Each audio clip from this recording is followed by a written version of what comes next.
ইসলামী bank news top 10। July অভ্যুত্থানের ৬ মাস পেরিয়ে গেলেও এখনও কাঙ্ক্ষিত চিকিৎসা বঞ্চিত আহতরা উন্নত চিকিৎসার জন্য বিদেশে নেওয়া প্রয়োজন এমন অনেকের ফাইল আটকে আছে।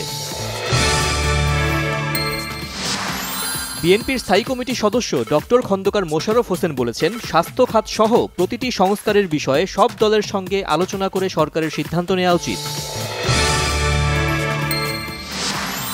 অর্থ উপদেষ্টা ডক্টর সালেহ উদ্দিন আহমেদ বলেছেন, সরকার যতটা ভ্যাট নির্ধারণ করেছে ব্যবসায়ীরা কিছু কিছু ক্ষেত্রে তার চেয়ে বেশি দাম বাড়িয়েছেন। শুধু অর্থ বরাদ্দ দিয়ে সামাজিক নিরাপত্তা কর্মসূচি সফল হবে না বলেছেন সমাজ কল্যাণ উপদেষ্টা শারমিন এস মুর্শিদ। বৈষম্য বিরোধী আন্দোলনে শহীদ আবু সাইদ সহ শহীদদের মানহানির মামলায় সাময়িক বরখাস্ত সহকারী কমিশনার তাপসী তাবাসসুম উর্মির বিরুদ্ধে অভিযোগ গঠনের আদেশ।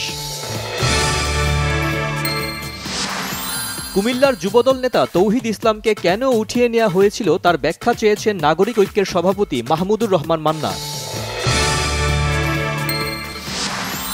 টঙ্গীর তুরাগ তীরে চলছে বিশ্ব ইজতেমার প্রথম পর্বের দ্বিতীয় ধাপ। যোগ দিয়েছেন দেশের ২২ জেলার মুসল্লিরা। আখেরি মোনাজাতের মধ্য দিয়ে শেষ হবে আগামীকাল। সম্পত্তি নিয়ে বিরোধের জেরে ব্রাহ্মণবাড়িয়ার সরাইলে সংঘর্ষে ২ জন নিহত। বিরোধের জেরে চাচা আজাদ মিয়াকে কুপিয়ে হত্যা করা হয়। পরে পাল্টা হামলায় গুরুতর আহত হয়ে ভাতিজা ইনসান মিয়ার সমর্থক আমানত মারা যান।